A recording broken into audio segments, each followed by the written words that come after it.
하나님 말씀은 지난 본문과 같습니다. 로마서 5장 6절부터 8절까지 말씀. 하나님 말씀은 로마서 5장 6절부터 8절까지 말씀입니다.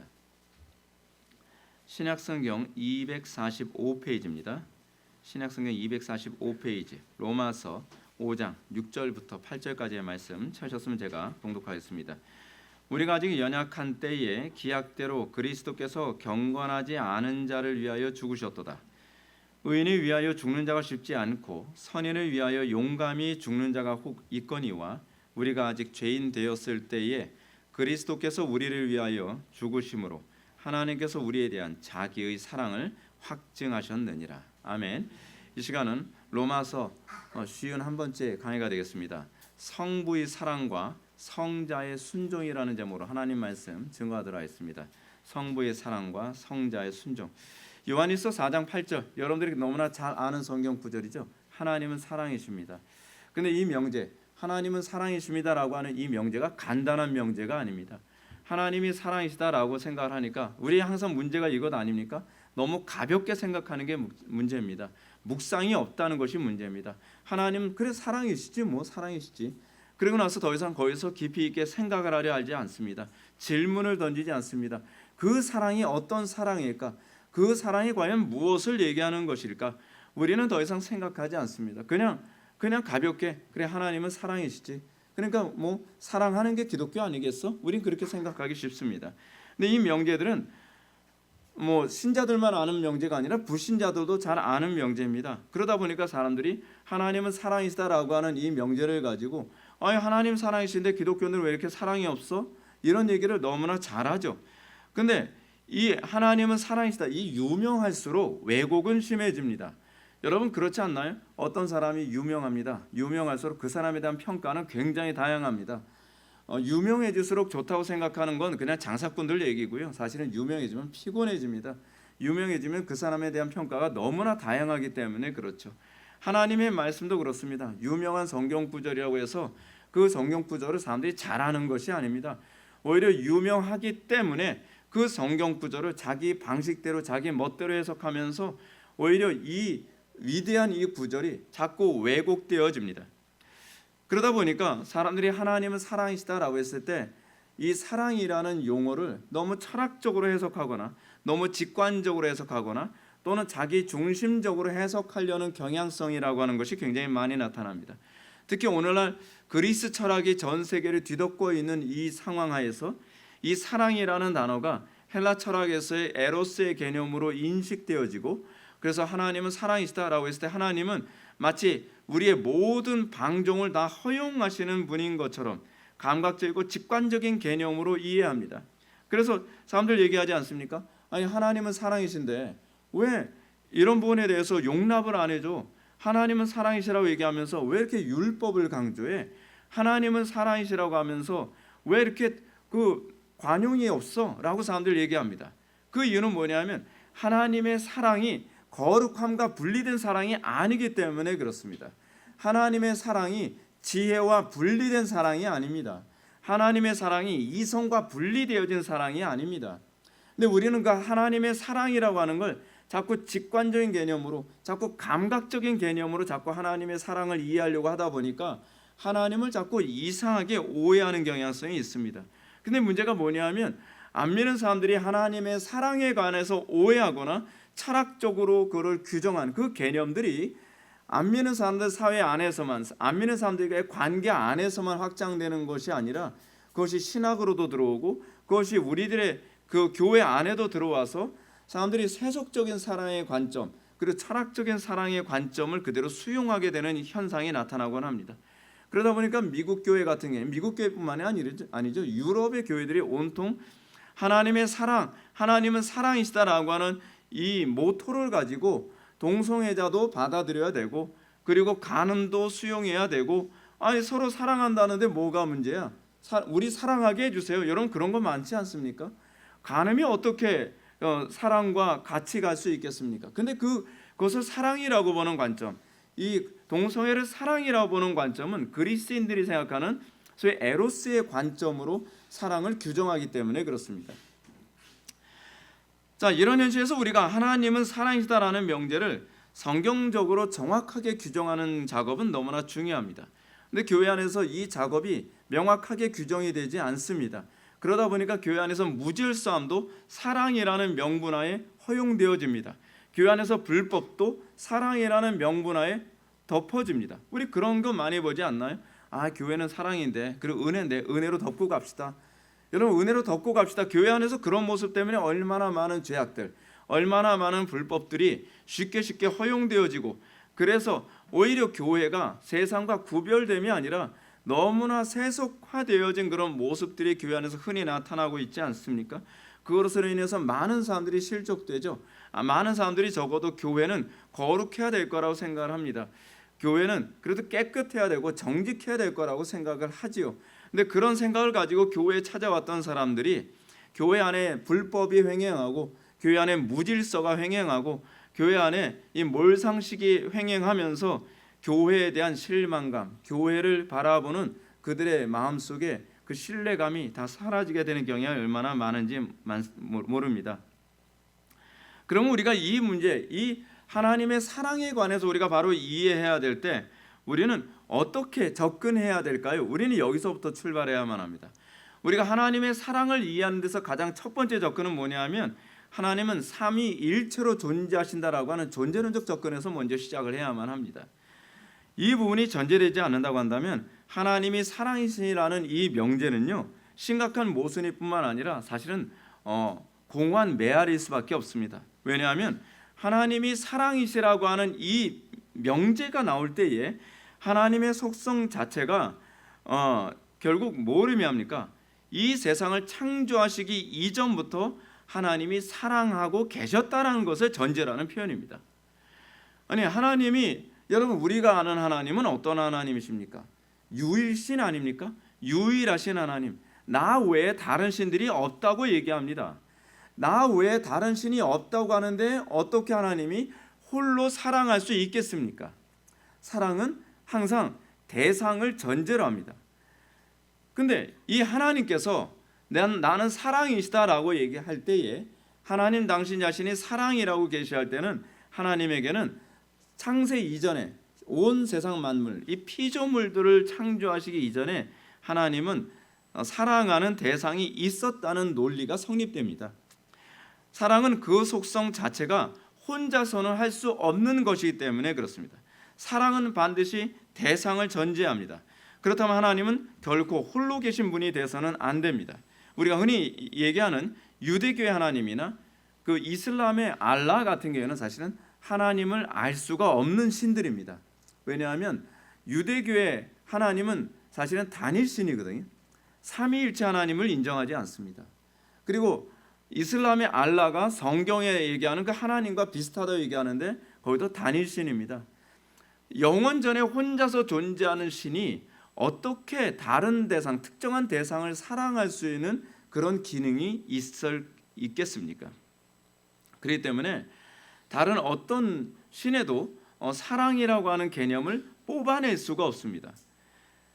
그런 차원에서 삼위일체 하나님을 얘기할 때에 이 삼위일체 하나님은 하나님이 이 세 분 하나님으로서 하나의 일체를 이룬다는 차원에서 하나님은 이미 사랑이 무엇인지 알고 계시며, 하나님은 사랑이시다라고 하는 이 명제가 성립할 수 있는 논리적 근거를 가지고 계신 하나님이시라는 것을 우리들에게 보여주고 있습니다.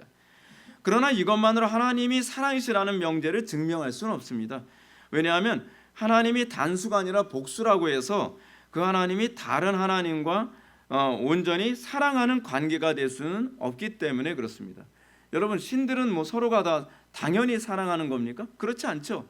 여러분, 그리스 로마 신화를 보십시오. 신들이 사랑하는 관계가 아니라 신들이 시기하고 질투하고 모함하고 뭐 나중에 막 죽이기까지 합니다. 엘루마 엘리시 창조설화를 보게 되면 태초에 두 개의 신이 존재했다고 얘기합니다. 하나는 마루둑이고요, 하나는 티아맛입니다. 티아맛은 혼돈의 신인데 이 혼돈의 신 티아맛과 마루둑이 서로 싸웁니다. 여러분, 이 이방 신화를 보게 되면 이방 신화의 신들은 사랑하는 신들이 아닙니다. 권력을 쟁탈하기 위해 끊임없이 싸우는 신들이고, 어떻게 하든지 자기의 신성을 지켜내기 위해 다른 신들을 꺾어야만 하는, 그래서 마루둑이 티아맛에게 자기의 창을 꽂아가지고 둘로 나눠서 그 혼돈의 신이거든요. 티아맛이 나머지 반쪽은 하늘, 나머지 반쪽은 이 물을 만들었다라고 하는 창조설화를 얘기합니다. 그러니까 다른 어떤 이방 종교의 신들도 사랑을 규정할 수가 없습니다. 사랑을 표현할 수 있는 신이 존재하지 않습니다. 그렇기 때문에 그리스 로마 신화에서 사랑을 얘기할 때 사랑은 대부분 에로스입니다. 처음부터 태초에 그리스 로마 신화에서 얘기하는 신들은 이 에로스라고 하는 그런 성적인 그런 사랑이라는 관점을 가지고 다른 많은 신들이 배출되어집니다. 그러니까 그리스 로마 신화에서는 이 사랑이라고 하는 고귀하고 깊이 있으며 희생적이고 그리고 성경이 계시하는 유형의 그런 품이 있는 사랑이라고 하는 관점을 드러내질 못합니다. 자, 그렇기 때문에 우리가 하나님이 사랑이시다라고 한다고 하면 그 하나님은 어떤 하나님이셔야만 합니까? 세 분 하나님이 복수이시지만 서로 뜨겁게 사랑하는 관계여야만 합니다. 하나님이 사랑이시라는 관계, 이 명제가 성립하려면 그래서 우리는 두 가지 조건이 성립해야 되죠. 첫 번째, 하나님은 단일신이 아니라 복수여야만 한다. 그리고 두 번째는 뭐냐면 그 복수이신 하나님이 서로 뜨겁게 사랑하는 관계이어야만 하나님은 사랑이시다라고 하는 이 명제가 성립될 수 있고 참이 될 수 있는 거죠.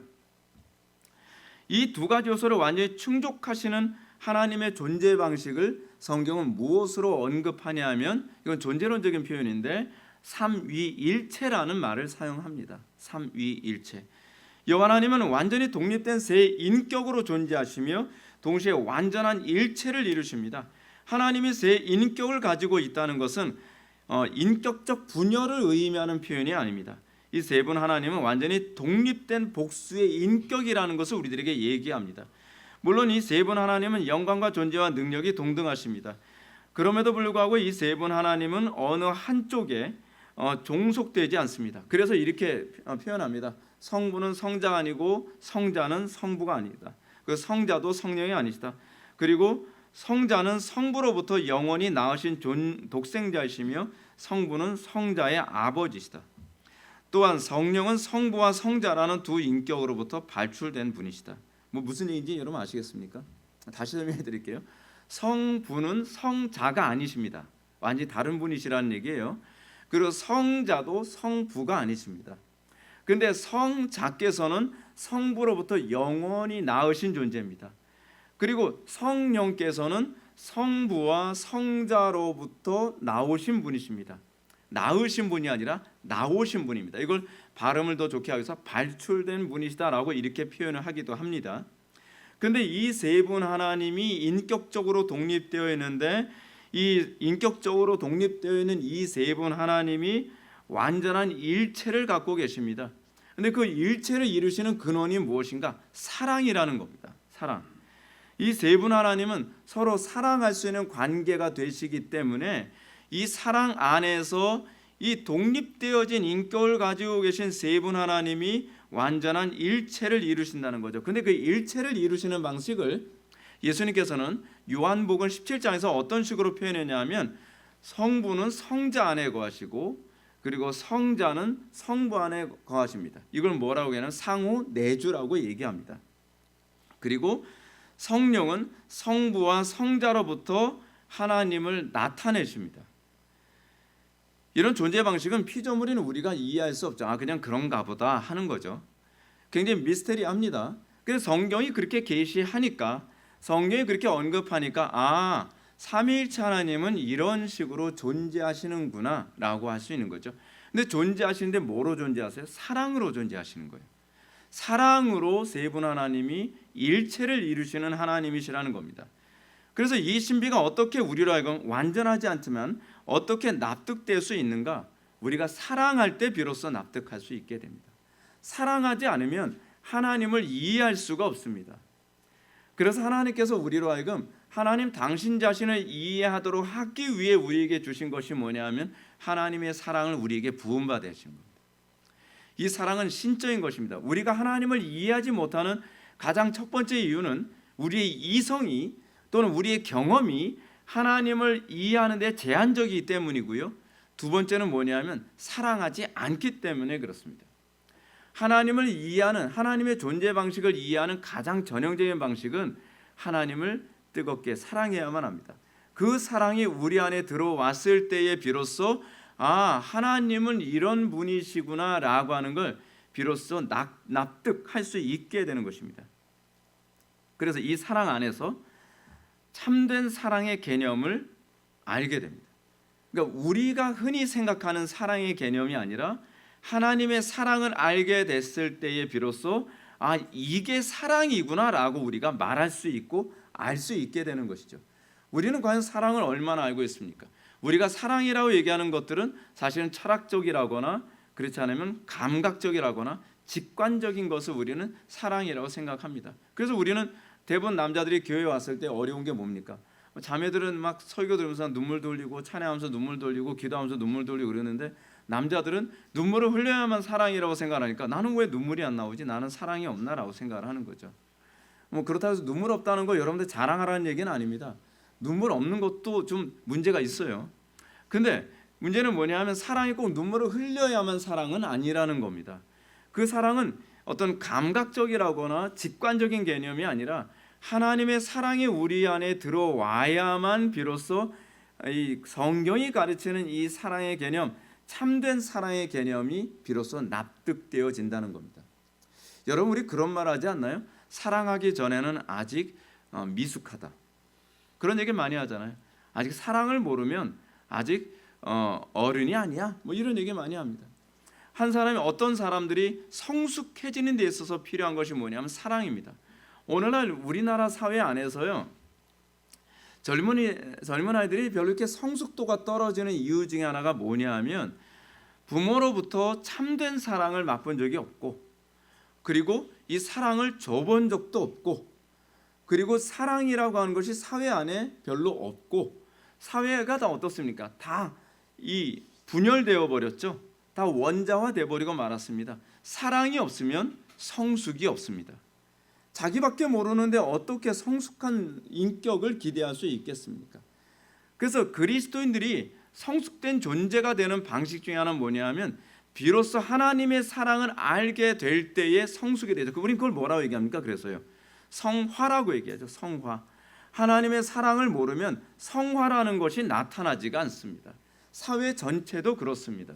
사랑이 메말라 가니까 성숙이라는 것이 없습니다. 이기심밖에 없는 겁니다. 그래서 우리가 이 땅에 해야 되는 것이 뭐냐면 하나님의 사랑을 세상이 알게 하는 겁니다. 교회가 해야 될 역할이 바로 이런 것입니다. 자, 그러면 저는 이 사랑이 어떻게 완전히 다른 차원의 사랑인지를 설명하기 전에 사랑이 세 분 하나님을 완전한 하나의 본체를 이루시는 이 신비에 대해서 좀 설명하고자 합니다. 이 사실을 우리들에게 계시하는 방식 중 하나가 뭐냐면 아담과 하와의 창조 사건입니다. 하나님께서 아담과 하와를 하나님의 형상대로 창조하셨죠. 아담과 하와는 다른 피조물들과는 완전히 다른 방식으로 창조됐습니다. 제가 자주 언급했던 것처럼 다른 피조물들은 어떻게 창조됐죠? 암컷과 수컷이 동시에 창조됐습니다. 근데 사람은 남자를 먼저 창조하시고 그 다음에 여자를 창조하셨습니다. 그리고 다른 피조물들은 암컷과 수컷이 독립적으로 창조됐지만 사람은 남자를 먼저 창조하시고 그리고 남자의 갈비뼈, 다시 얘기한다면 아담의 몸의 일부를 사용해서 하와를 창조하셨습니다. 그러면서도 남자와 여자는 인격적인 독립을 이룹니다. 한 몸에서 둘이 됐는데 그럼에도 불구하고 인격적으로 독립을 이루고요. 그리고 물리적으로도 독립을 이룹니다. 그러다 보니까 인격적으로 독립되고 물리적으로 독립이 된 상황이다 보니까 본래 한 몸이었다는 걸 자꾸 까먹거든요. 본래 한 몸이었다는 것을 망각하기가 너무 쉽습니다. 그래서 하나님께서 뭘 창조하시냐면 결혼 제도라는 걸 창조하셨습니다. 그래서 남자와 여자가 결혼하여 남자와 여자는 본디 한 몸이었음을 망각하지 않도록 이 제도, 이 시스템을 창조하신 것입니다. 그리고 나서 하나님께서는 아담과 하와에게 뭐라고 말씀하십니까? 이제 둘이 아니요 한 몸이라 라고 얘기합니다. 결혼이라고 하는 이 시스템, 이 제도를 통해서 너희가 한 몸임을 잊지 말아라.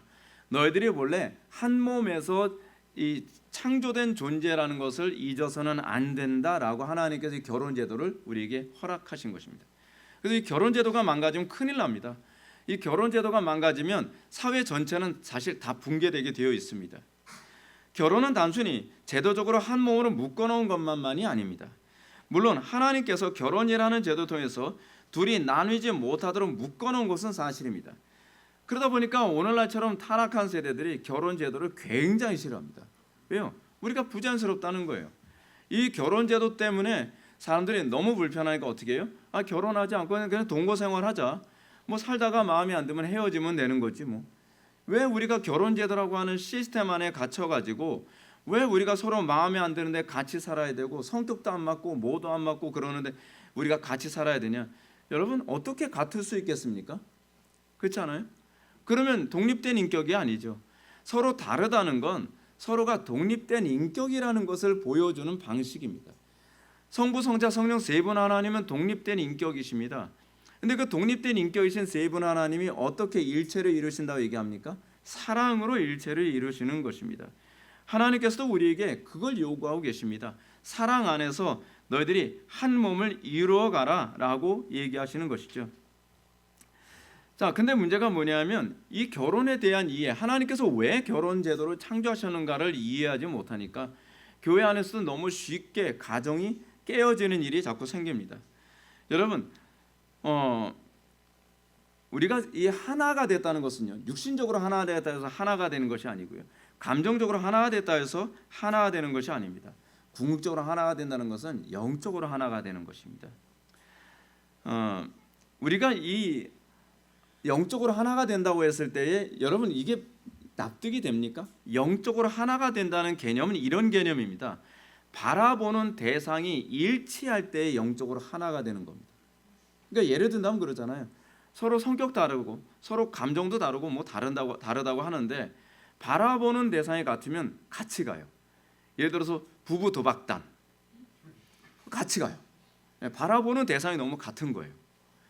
그리고 서로가 어떤 성공을 위해서 하나가 된 사람들 같이 가요. 그게 영적으로 하나가 됐다는 얘기입니다. 영적으로 하나가 됐다는. 영적으로 하나가 됐다는 것은 숭배하는 대상이 동일하다는 겁니다. 두 사람이요. 그렇지 않으면 결코 하나가 될 수가 없습니다. 성격이 같아도 하나가 될 수가 없습니다. 방향이 같지 않으면. 그럼 우리는 어떻게 한 몸을 이루겠습니까? 하나님을 사랑하는 것으로, 진리를 사랑하는 것으로, 우리의 창조주이신 하나님을 섬기는 것으로, 그것으로 하나가 되는 것. 그랬을 때 우리가 뭐예요? 한 몸을 이루게 되었다. 영적으로 하나가 되었다라는 것을 얘기하는 것입니다. 자, 충격적인 사실은 우리가 서로 성격이 안 맞는다. 우리가 사실은 뭐 물리적으로 안 맞는다. 뭐가 안 맞는다? 이건 사실은 다 핑계에 불과하고요. 실제로는 영적으로 안 맞기 때문에 그런 겁니다. 그래서 성경은 우리에게 뭘 얘기합니까? 안 믿는 사람들과 결혼하지 말라고 얘기하는 이유가 뭐냐면 방향성, 영적인 문제를 얘기하고 있는 것입니다. 그러면 우리가 이 결혼 제도를 하나님께서 우리에게 주신 것을 부정한다면 하나님께서 믿음으로 우리를 그리스도와 한 몸으로 묶어 놓으신 구원을 부정하는 것이 된다는 차원에서 이것은 굉장히 심각한 문제입니다. 우리는 그리스도 안에서 한 몸으로 묶였습니다. 교회만이 그런 것이 아니라 가정도 그렇습니다. 가정도 그리스도 안에서 우리는 영적으로 하나로 묶인 한 몸 된 존재입니다. 그러므로 성부와 성자와 성령 삼위 하나님이 서로 사랑하시는 원리가 무엇입니까? 성부는 사랑하시고, 여러분 이게 오늘 설교의 핵심입니다. 성부는 사랑하시고 성자는 순종하시고 성령은 성부와 성자의 영광을 드러내십니다. 그것이 사랑입니다. 그것이 사랑입니다. 여러분 요즘 가정의 문제가 뭡니까? 남편과 아내가 서로가 자기 영광을 나타내려고 합니다. 그것 때문에 맨날 티격태격 싸우지 않습니까? 요즘 페미니즘의 문제가 뭐죠? 왜 남자만 영광을 받고 아내도 영광을 받아야지? 라고 하는 거예요. 아니요, 사실은 그 문제가 아닙니다. 남편이 영광을 받느냐 아내가 영광을 받느냐에 관한 문제가 아니라 가정을 이룸으로 하나님의 영광이 나타나는 겁니다. 그것이 우리가 추구하는 바입니다. 근데 안 믿는 사람들은 남편이 영광을 받든 아내가 영광을 받든 누군가는 서로 영광을 나눠 가져야 된다고 생각하는 겁니다. 그것이 사실은 뭐예요? 영적으로 분열됐다는 것을 의미하는 것이기도 하죠. 근데 성부와 성자와 성령은 어떻습니까? 성자께서는 자기의 영광을 나타내지 않습니다. 아버지의 영광을 나타냅니다. 성령께서는 어떻습니까? 성령께서는 성부와 성자의 영광만을 드러냅니다. 그렇게 함으로써 어떻게 해요? 그것이 바로 사랑이라는 것을 보여주고 있는 것입니다. 자, 이것이 바로 에베소서 5장에 나오는 개념입니다. 바울은 여기서 먼저 이렇게 가르칩니다. 범사에 우리 주 예수 그리스도의 이름으로 항상 아버지 하나님께 감사하며 그리스도를 경외함으로 피차 복종하라고 가르칩니다. 왜 복종하라고 하는 것이겠습니까? 그 이유는 그리스도와 교회는 그 관계가 신랑과 신부의 관계이기 때문에 그렇습니다. 성자께서는 교회의 머리가 되시고, 그리고 우리는 그리스도께 복종함으로 사랑의 관계를 맺는다는 겁니다.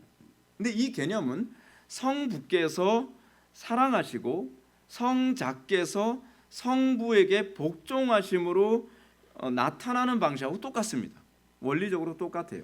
그래서 여러분들이 이 원리가 온 세상을 움직이는 원리입니다. 사실은 이걸 일과 다의 문제로도 해석이 가능한 부분이에요. 일과 다는 여러분들 아시니까 설명 안 할게요.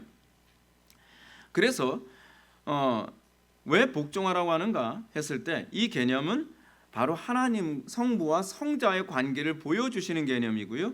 또 이 개념은 또 남편과 아내의 관계에서도 그대로 나타납니다. 그래서 남편은 머리가 되고, 그리고 아내는 남편에게 복종하고. 그런데 남편은 누구를 머리로 삼아요? 그리스도를 머리로 삼죠. 그렇죠? 바울은 그래서 남편들에게 뭐라고 얘기합니까? 남편들아, 아내 사랑하기를 그리스도께서 교회를 사랑하시고 그 교회를 위하여 자신을 주심같이 하라. 사랑을 명령합니다. 남편에게 뭘 명령해요? 사랑을 명령합니다. 그리고 바로 또 이 사랑을 명령하지만 그럼에도 불구하고 그리스도를 경외함으로 피차 복종하라 얘기합니다. 그렇습니다. 남편은 아내를 사랑해야만 합니다. 왜요? 그것이 아버지의 사랑을 드러내는 방식이기 때문에. 이것을 성부께서 성자에게 보여준 모습입니다. 그런데 바울은 아내에게 또 이렇게 가르칩니다. 자기 남편에게 복종하기를 주께 하듯 하라. 다시 말해서 교회가 그리스도에게 하듯 아내들도 범사에 자기 남편에게 복종할지니라 라고 얘기합니다. 지금 아내의 복종을 어디에 빗대어서 얘기하고 있습니까? 그리스도께서 성자께서 성부에게 복종한 것처럼 아내는 남편에게 복종하라. 왜요? 이것이 바로 하나님의 사랑이 드러나는 방식이기 때문에 그렇습니다. 이것이 바로 성부와 성자가 사랑하는 사랑의 반영입니다. 이렇게 명령하는 이유는 또 무엇입니까? 그 이유는 성부와 성자가 일체를 이루는 방식이기 때문에 그렇습니다. 가정 안에서 남편과 아내가 일체를 이루는 방식이 무엇입니까? 남편은 아내를 사랑하고 아내는 남편에 복종하는 것. 근데 남편과 아내는 피차 그리스도께 복종하는 것. 그렇게 하면서 삼위일체 하나님께서 일체를 이루시는 그 원리를 가정을 통해서 우리에게 설명해 주고 계신 겁니다. 그렇습니다.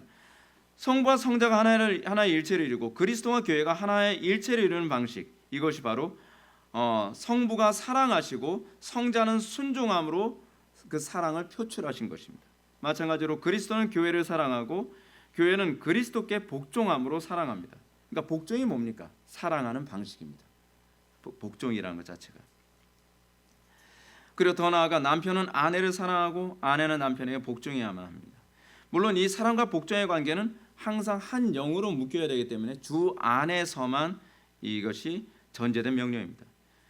주님을 중심으로, 진리를 중심으로, 하나님의 말씀을 중심으로 사랑하고 복종하지 않으면 거기엔 하나님의 영광이 나타나지 않고 주님을 소외하며 바벨탑 공동체가 됩니다. 바벨 공동체가 되는 것이죠. 이 다른 말로 이것을 사단의 회라고 얘기합니다. 제가 아까 말씀드렸던 뭐 주부 도박단, 부부 도박단, 뭐 이런 식이 되는 거죠. 그렇죠? 하나님 없이 부부가 너무 사랑해요. 하나님 없이 남편이 머리가 되고 아내는 복종을 해요. 이거는 범죄 집단밖에 할 짓이 없습니다. 그렇지 않나요? 남편이 머리가 기가 막혀 좋아요.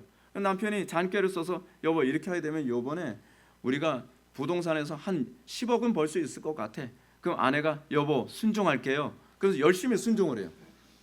여러분, 이것이 하나님께서 원하시는 일체가 아니죠. 그건 사단의 회가 되는 것입니다.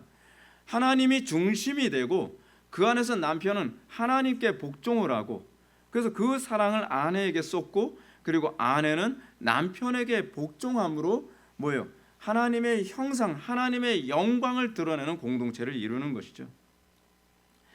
궁극적으로 성령께서 하시는 일은 아들을 통해 아버지의 사랑을 드러내시는 것처럼 우리가 그 사랑 안에서 하나님 아버지의 사랑과 영광을 드러냅니다. 따라서 제가 사랑의 공식을 말씀드린다면 이것입니다. 우리는 사랑과 순종의 관계를 통해서 사랑이 무엇인지를 배우게 됩니다. 여러분, 우리가 결혼 생활하면서 어려운 게 뭡니까? 우리가 가정 생활하면서 어려운 게 무엇입니까? 사랑하는 것도 어렵지만 복종하는 것도 어렵습니다. 그런데 하나님께서는 이것을 교회 안에서도 사랑하는 것과 복종이라는 관계를 통해서 교회가 어떻게 하나의 하나님의 사랑의 영광을 드러내는지를 보여주고자 합니다. 근데 교회가 항상 어려운 게 뭐죠? 여러분들, 우리가 고린도전서를 읽어보거나 바울의 서신들 쭉 읽어보면 느끼는 게 뭐냐면 하나님의 말씀이 제대로 계시도 안 되고, 또 하나님의 말씀대로 사랑하지도 않고, 또 복종도 제대로 일어나지 않으니까 하나님의 영광이 잘 나타나지 않는 것 아니겠습니까? 자, 그런데 여기서 아버지의 사랑과 아울러 아들의 순종에 대해서 좀 더 설명하고 싶습니다.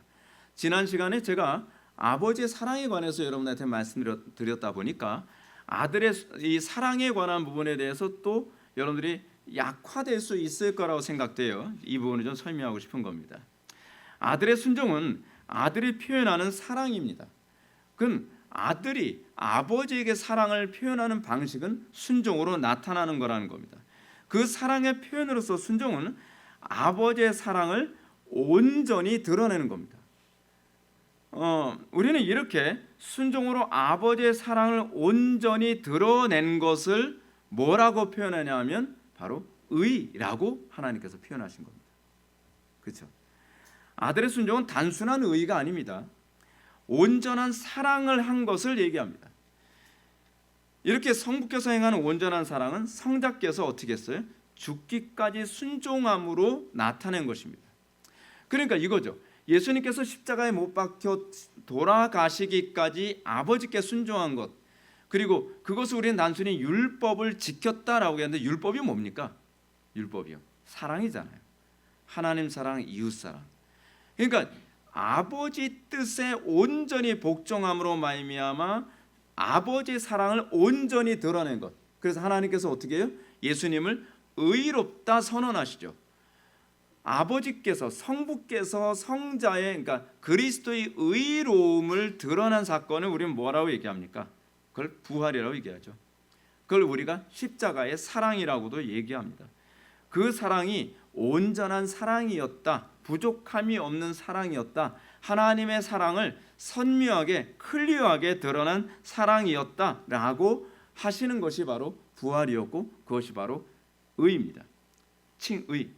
여기서 칭의와 영생의 관계가 나타나는데, 그 부활이 뭐로 연결이 되죠? 영생과 연결되어지죠.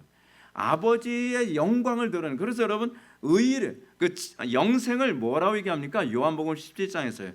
영생이란 유일하신 참 하나님과 그의 보내신 자 예수 그리스도를 아는 것이니이다라고 얘기하고 있지 않습니까? 그러니까 이 영생이라고 하는 부분은 단순히 영원히 시간적으로 오래오래 그 끝없이 산다는 개념이 아니라 하나님의 사랑을 드러내는 것, 아버지의 사랑을 드러내는데 어떻게 드러내야 돼요? 십자가로서. 그렇죠? 그래서 바울이 뭐라 얘기합니까? 내가 십자가 외에는 자랑할 것이 없다. 왜냐하면 십자가가 바로 영생의 핵심이기 때문에 그렇습니다. 십자가야말로 아버지의 사랑의 정점이기 때문에 그렇습니다. 십자가야말로 그것이 바로 영생의 실체를 보여주는 것이기 때문에 그렇습니다. 어떤 실체죠? 온전한 순종으로 아버지의 사랑을 드러낸 것입니다. 그것이 바로 영생입니다. 그렇다고 한다면 우리가 그 영생에 참여했다라고 하는 것은 뭐로 드러나게 됩니까? 우리가 사랑을 실천함으로. 근데 그 사랑이 나의 사랑이 아니라 했죠. 아버지의 사랑이라 그랬죠. 아버지의 사랑이 뭐로 드러났습니까? 십계명으로 드러났죠. 그래서 아버지의 사랑을, 그 율법을 온전히 지킴으로 말미암아 하나님의 사랑을 드러내고, 그 하나님의 사랑을 드러내는 삶을 뭐라고 얘기합니까? 그것이 바로 영생이다라고 얘기하는 것이죠. 사랑하는 성도 여러분, 우리가 신앙생활하면서 삼위일체를 묵상하는 것은 경건에 매우 큰 유익이 있습니다. 그냥 하나님은 삼위일체시지 제발 그렇게 끝나지 마십시오. 하나님이 삼위일체시다라고 했을 때 그 삼위일체가 무엇인가를 또 묵상하고 또 묵상하고 또 묵상해야만 합니다. 우리가 삼위일체 하나님의 모습에서 발견하게 되는 가장 중요한 부분은 이 분이 어떻게 사랑하셨냐 하는 것입니다. 이 사랑이 세 분 하나님을 하나의 일체를 이루도록 하심을 드러내는 것입니다. 마찬가지로 하나님의 형상으로 창조된 우리가 추구해야 되는 사랑이 무엇입니까? 서로 사랑하는 것이죠. 하나님께서 우리에게 요구하신 것이 뭡니까? 우리가 하나 된 것 같이 너희도 서로 하나가 되라라고 얘기하는 거잖아요. 그냥 하나가 되라는 것이 아닙니다. 그냥 하나가 되면 바벨탑이 되죠. 하나님께서 우리에게 하나가 되라고 하는 것은 아버지의 사랑 안에서 하나가 되라는 겁니다. 아버지의 사랑 안에서. 아버지 안에서 하나가 되는 것이 무엇입니까? 그리스도의 순종이죠. 그리스도의 순종은 무엇입니까? 날마다 자기를 부인하고 십자가를 지고 아버지의 뜻을 따르는 것. 자기 부인 없이, 십자가 없이 우리가 아버지의 사랑을 드러낼 수 없고 하나됨을 우리가 추구할 수가 없습니다. 우리가 오늘날 왜 교회가 자꾸 분열됩니까? 교회가 왜 하나 되지 못합니까? 그 이유는 사랑 안에서 하나됨, 자기를 부인하는 순종을 하지 않음, 그래서 하나가 안 되는 겁니다. 가정이 왜 하나가 안 됩니까? 각자 자기 캐릭터가 너무 강한 겁니다. 하나님의 뜻인지 알아도 난 그렇게까지 못 살겠다는 겁니다. 나 순종 못 하겠다는 겁니다. 남편이라고 다 나에게 명령할 권한이 있나? 난 그렇게 못해. 근데 그게 아니죠. 하나님께서 정하신 질서가 있죠. 성부께서 사랑으로 명령하셨으면 성자는 복종함으로 하나님의 사랑을 드러내는 것입니다. 남편도 동일합니다. 남편도 하나님의 사랑을 바르게 알고 그 사랑을 아내에게 베풀고 아내는 그 사랑을 순종함으로 어떻게 해요? 하나님의 사랑을 드러내는 겁니다. 교회도 동일합니다. 교회도 하나님의 사랑을 목사가 바르게 알고 강단에서 하나님의 사랑을 선포하며 하나님의 말씀대로 순종해야 될 것을 명령하면 성도들은 그 말씀대로 순종함으로 하나님께 대한 사랑을 표현하는 것입니다. 그래서 교회가 하나님의 사랑의 모임이라고 하는 소위 교회라고 하는 공동체가 그 실체를 세상 사람들에게 드러내는 것입니다. 그래서 예수님께서 말씀하시죠. 너희가 서로 사랑하면 이로써 너희가 나의 제자인 줄 알리라. 왜 교회가 신적인 모임으로 보이지 않는 것이겠습니까? 그것은 하나님의 뜻에 복종하지 않기 때문에 그렇습니다. 복종, 순종이 사랑입니다. 우리가 하나님께 사랑을 표현하는 방식은 순종입니다. 맨날 우리가 감정적으로 사랑, 섬김, 그것이 사랑이 아니라 우리가 하나님의 말씀대로 복종할 줄 아는 것, 순종할 줄 아는 것, 그것이 바로 우리가 표현하는 사랑의 방식이라는 겁니다. 사랑하는 성도 여러분, 우리가 이것을 다시 결혼에 한번 적용해서 생각해 봅시다. 그대로 적용되어서 남편은 아내를 주 안에서 사랑해야 된다고 합니다. 바울의 표현처럼 남편은 아내를 그리스도께서 교회를 사랑하시고 그 교회를 위하여 자신을 주심같이 사랑해야만 합니다. 그냥 사랑하는 것이 아닙니다. 그리스도께서 교회를 사랑한 것처럼 남편은 아내를 그렇게 사랑해야만 합니다. 교회를 위해서 자신의 주심처럼 사랑해야 된다는 거죠. 또 아내는 남편에게 주 안에서 복종해야만 합니다. 그냥 복종이 아닙니다. 그냥 복종하게 되면 어떻게 된다 그랬죠? 부부 도박도 안 된다 그랬죠? 우리가 어떻게 사랑해야 돼요? 주 안에서 복종하는 겁니다. 그래서 어떻게 해요? 복종하는데 죽게 하듯 하라라고 얘기합니다. 왜요? 복종이 사랑이기 때문에 그렇습니다. 요즘 젊은이도 그러지 않나요? 사랑해 하는데 적어도 죽어도 희생을 안 해요. 사랑해 하는데 복종을 안 해요. 그냥 사랑한다면 뭐예요? 선물 사줘야 되는 것 아니야? 사랑하면은 나한테 사랑한다고 애정 표현해야 되는 것 아니야? 사랑해야 된다면 이렇게 해줘야 되는 것 아니야? 여러분, 그건 사랑이 아닙니다. 그건 에로스입니다. 에로스. 성경이 가르치는 사랑은 자기의 마음을 다해서 그리스도께서 교회를 사랑하시고 그 교회를 위하여 자신의 주심같이 아내를 사랑하는 것이고, 또 아내는 남편이 하나님의 뜻에 위배되지 않는다고 한다면, 하나님의 뜻에 부합한다고 한다면 그 어떤 말씀 앞에서도 죽도록 순종할 줄 알 때에 그것이 가정이 하나로서 사랑하는 공동체가 되는 것입니다. 주 안에서 복종해야만 합니다. 이 관계는 다시 부모와 자녀와의 관계에서도 그대로 계승됩니다. 남편과 아내가, 남편은 아내를 사랑하고 아내는 남편에게 복종해야 된다 그러죠. 근데 에베소서 5장으로 넘어가면 부모를 하나의 또 사랑으로 자녀를 대해야 될 대상으로 다시 얘기합니다. 부모는 뭐라 얘기합니까? 자녀를 노엽게 하지 말라고 얘기합니다. 그게 사랑을 표현하는 방식입니다. 자녀를 노엽게 하지 않고 자녀를 내 몸처럼 사랑하라고 얘기하죠. 그리고 난 다음에 자녀들에게 또 요구하는 것이 무엇입니까? 내 부모에게 순종하라. 근데 이거는 출애굽기 20장에서 내 부모를 공경하라라고 하는 표현을 바울은 에베소서 5장에서 공경을 뭐로 다시 바꿔서 표현하고 있어요? 순종으로 표현하고 있어요. 그래서 여러분들은 자녀들이 부모에게 순종하는 법을 가르쳐야만 합니다. 복종하는 법을 가르쳐야만 합니다. 고집을 꺾어야 된다고 하는 이유가 뭐냐면 그것이 부모를 사랑하는 방식이기 때문에 그렇습니다. 형제 관계에서도 동일하게 적용이 되고요.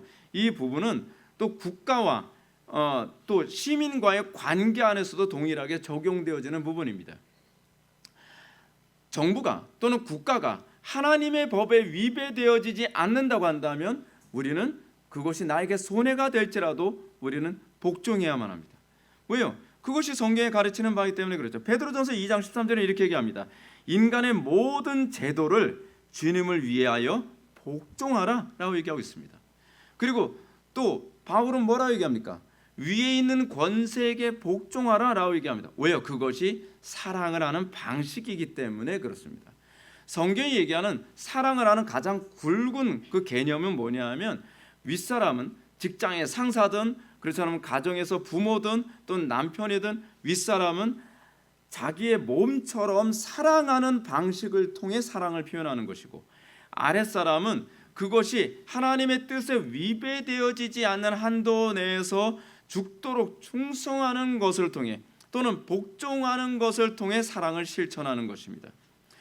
국가와 교회와의 관계에서도 그렇게 나타나는 것이고 우리는 모든 관계가 항상 사랑과 복종이라는 이 관계 안에서 영생의 실체가 드러나는 것이라는 것을 아셔야만 합니다. 우리가 영생에 참여했다고 얘기하면서 우리가 사랑과 복종이라는 관계, 성부와 성자께서 서로 사랑하시는 그 방식의 원리를 우리가 알지도 못하고 실천도 하지 않는다고 한다면 영생을 내가 소유했다는 것을 뭐로 입증해낼 수 있겠습니까? 자, 이런 사실이 요한복음 17장에 또 드러납니다. 예수님께서는 성부께서 자신을 사랑하셨다라는 말씀을 이렇게 표현합니다. 아버지께서 나를 보내신 것과 또 나를 사랑하심 같이, 그것이 17장 23절에 나오는 표현이고요. 또 요한복음 17장 24절에서는 아버지께서 창세 전부터 나를 사랑하심으로, 또 아버지께서 또 창세 전에 나를 사랑하심으로, 이 26절에 또 나와요. 이에 반해서 성자께서 성부께 대하여 사랑하는 표현을 다 복종이라는, 순종이라는 방식으로 설명하고 있습니다.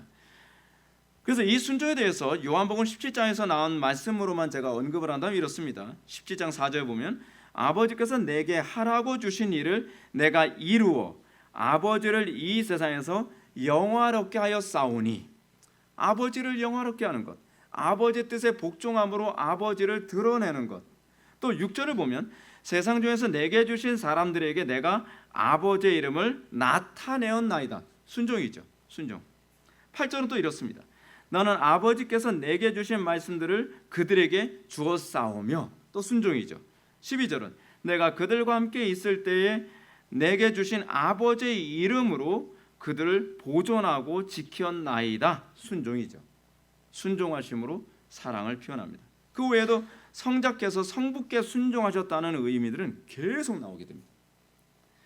그런데 이런 성부의 사랑과 성자의 순종이 어떤 모습을 보인다고 할까요? 21절 보면 예수님은 아버지께서 내 안에, 내가 아버지 안에 있는 것이라고 얘기합니다.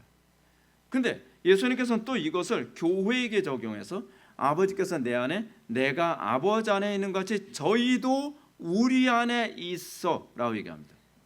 근데 어떻게 얘기하시죠? 저들로 내가 지키게 하였나이다. 순종이죠. 순종이라는 방식으로 그 사랑 안에 거하게 되는 거죠. 그래서 23절에 이렇게 얘기합니다. 내가 그들 안에 있고 아버지께서 내 안에 계시어 그들로 온전함을 이루어, 어떻게? 온전함을 이루어 하나가 되게 하려 함은 아버지께서 나를 보내신 것과 또 나를 사랑하심 같이 그들도 사랑하신 것을 세상으로 알게 하려 함이로소이다 라고 이렇게 언급하고 있습니다.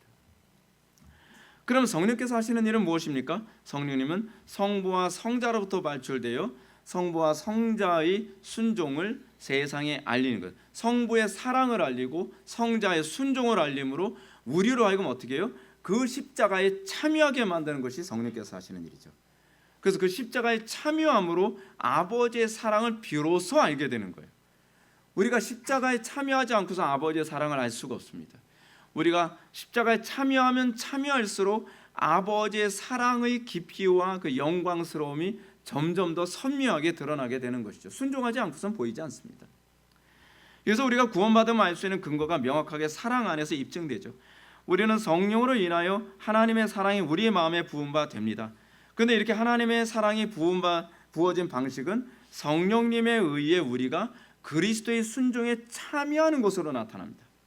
그리스도의 순종은 아버지께서 사랑하시는 사랑을 드러내는 방식이었습니다. 아버지의 사랑을 어떻게 드러냅니까? 윗사람의 위치에서는 아랫사람들을 사랑하고 또 아랫사람의 위치에서는 윗사람의 공경과 순종으로 반응하고 이렇게 함으로써 어떻게 해요? 하나님의 사랑을 드러내는 것이죠. 하나님께서 우리를 부르시고 우리를 구원하셨다는 것은 바로 그겁니다. 하나님의 사랑을 그냥 드러내서 반만 퍼주라는 얘기가 아니라 하나님의 말씀에 우리가 순종하고 그 순종을 이웃에게 나타내므로 우리는 사랑으로 그것을 드러내고 그리고 그 사랑으로 드러낸 것을 또 이웃은 순종함으로 하나님의 영광을 드러내는 것입니다. 이 놀라운 개념이 고린도후서 13장 13절에서 나옵니다. 아주 짤막하게 고린도후서 13장 13절이 뭔지 아십니까? 여러분들이 매주마다 듣는 얘기입니다. 축도입니다. 축도. 제가 설교 끝날 때마다 그 축도를 하는 것이 바로 고린도후서 13장 13절 말씀 가지고서 제가 축도를 하는 거거든요. 그래서 여러분들 귀에 굉장히 낯익을 겁니다. 고린도후서 13장 13절 말씀은 바울이 축도, 다시는 축복기도예요. 축복기도의 줄임말을 축도라고 얘기합니다. 바울이 축복기도 가운데 가장 완벽한 형태라고 보는 것이 대부분의 주석학자들의 견해입니다. 그런데 가장 완벽한 형태라고 했을 때 그 완벽한 형태를 어떻게 구성하고 있는가? 이렇게 구성하고 있습니다. 주 예수 그리스도의 은혜와 하나님의 사랑과 성령의 교통하심이 너희 무리와 함께 있을지어다. 이겁니다. 이것이 가장 완벽한 축복의 형태입니다. 이 축복 기도문을 보면 무엇보다도 먼저 무엇이 나오냐면 성자 예수 그리스도의 은혜가 먼저 앞에 오게 됩니다. 그리고 그 다음에 성부 하나님의 사랑을 언급하고요. 마지막 세 번째는 성령의 교통하심이 언급됩니다. 성자 즉 주 예수 그리스도 은혜가 먼저 언급된 것에 관해서 주석가들은 이렇게 얘기합니다. 그리스도의 대속의 은총을 통해 아버지 하나님께 나아갈 수 있게 되었기 때문이다 라고 이렇게 얘기합니다. 이 가르침 틀리지 않습니다. 그러나 아울러 우리는 그리스도의 은혜가 어떻게 우리에게 주어졌는가를 생각해 봐야만 합니다. 뭐죠? 성부께 순종함으로. 어떻게 순종하셨죠? 죽기까지 순종하심으로. 그 은혜가 그렇게 우리에게 주어졌습니다. 이런 차원에서 바울은 창세전에 감춰졌던 하나님의 사랑이 우리에게 드러난 것이 바로 그리스도의 순종이라고 얘기합니다. 다시 말해서 그리스도의 은혜에 있었음을 알게 해야 되고 그리스도의 은혜, 그리스도의 그 순종으로 말미암아 우리가 아버지의 사랑을 알게 되고 그것을 우리에게 성령께서 적용하심으로 우리가 구원을 받게 됐다는 겁니다. 그래서 두 번째로 언급되는 것이 무엇입니까? 바로 성부의 사랑입니다. 그리고 세 번째로 언급되는 것이 바로 성령 하나님의 교통하심입니다. 이것은 성령 하나님께서 성자를 통해 계시된 성부의 사랑을 성령께서 교회와 함께 교통하도록 하셨다는 겁니다. 성령께서 어떻게 교통하게 하셨는가? 그것은 당연하죠. 하나님의 말씀을 받고 우리는 사랑을 베풀며 그리고 그 베푼 사랑의 명령에 대해서 복종함으로 하나님의 사랑이 세상에 계시되어지도록 한 것입니다. 교회에게 명령된 것은 그것입니다. 교회는 사랑하는 존재이면서 복종하는 존재입니다. 교회는 사랑하고 복종하는 관계 안에서 우리는 하나님의 사랑을 드러냅니다. 구원받기 위해서 우리 복종하는 것 아닙니다. 구원 받았기 때문에 복종하는 것입니다. 우리는 또한 하나님의 사랑을 알게 됐기 때문에 복종하는 것입니다. 우리가 하나님의 사랑을 알게 됐다고 얘기하면서 내가 구원받았다고 하면서 순종하지 않는다? 그것은 아직 하나님의 사랑을 모르기 때문에 그런 겁니다. 하나님의 사랑을 알면 그 사랑이 우리의 강팍한 마음을, 돌같이 굳은 우리의 마음을, 그 사랑이 우리를 녹이신 것이고, 그 녹여진 우리의 마음이 성자의 그 순종하심, 그리스도의 순종함에 우리를 연합시킴으로 말미암아 성자께서, 그리스도께서 십자가에 못 박혀 죽으시기까지 온전히 아버지의 사랑을 드러내며 그 칭의, 옳다 인정함을 받은 그 의로움에 우리가 참여됐음이 순종을 통해서 드러나게 되는 것입니다. 그렇습니다. 우리가 이 칭의됨의 이 복은 바로 그리스도의 온전한 순종이 우리에게 적용됨으로써 그 실체가 드러나는 것입니다. 오늘 본문에서 우리는 아버지 하나님의 사랑이 성자 예수 그리스도의 순종을 통해 그 실체가 비로소 온 세상에 드러났음을 보았습니다. 성자의 순종은 그냥 간단한 순종이 아니었습니다.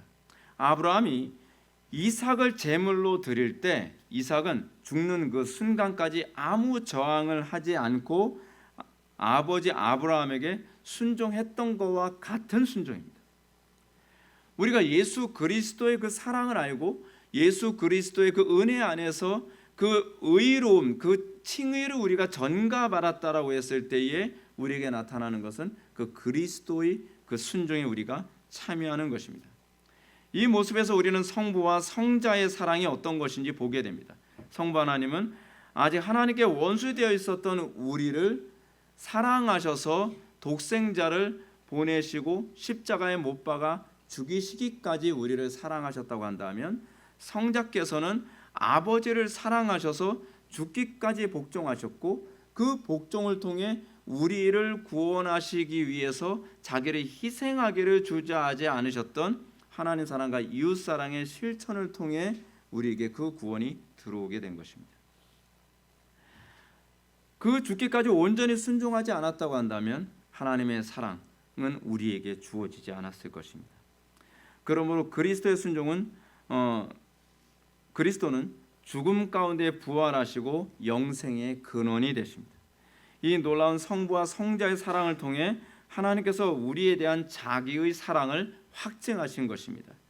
이것이 바로 예수께서 성부께 향하여 아버지께서 내게 하라고 주신 일을 내가 이루어 아버지를 이 세상에서 영화롭게 하였사오니 아버지와 창세전에 내가 아버지와 함께 가졌던 영화로서 지금도 아버지와 함께 나를 영화롭게 하옵소서라고 한 대제사장적 기도가 바로 이것입니다. 우리에게 이 놀라운 은혜가 부어지기를 바랍니다. 우리에게 사랑을 베푸는 입장에 있어서는 우리는 항상 사랑은 위에서 아래로 베풀어진다 그러지 않습니까? 우리는 사랑을 베푸는 입장에 있어서는 우리는 우리의 모든 것을 다해 사랑을 베풀 줄 알고, 그리고 우리가 순종해야 되는, 복종해야 되는 위치가 있을 때는 하나님의 뜻에 부합한다고 확신이 하면 우리는 끝까지 온전히 순종하는 그 열매가 나타나기를 주님의 이름으로 축원합니다. 기도하시겠습니다.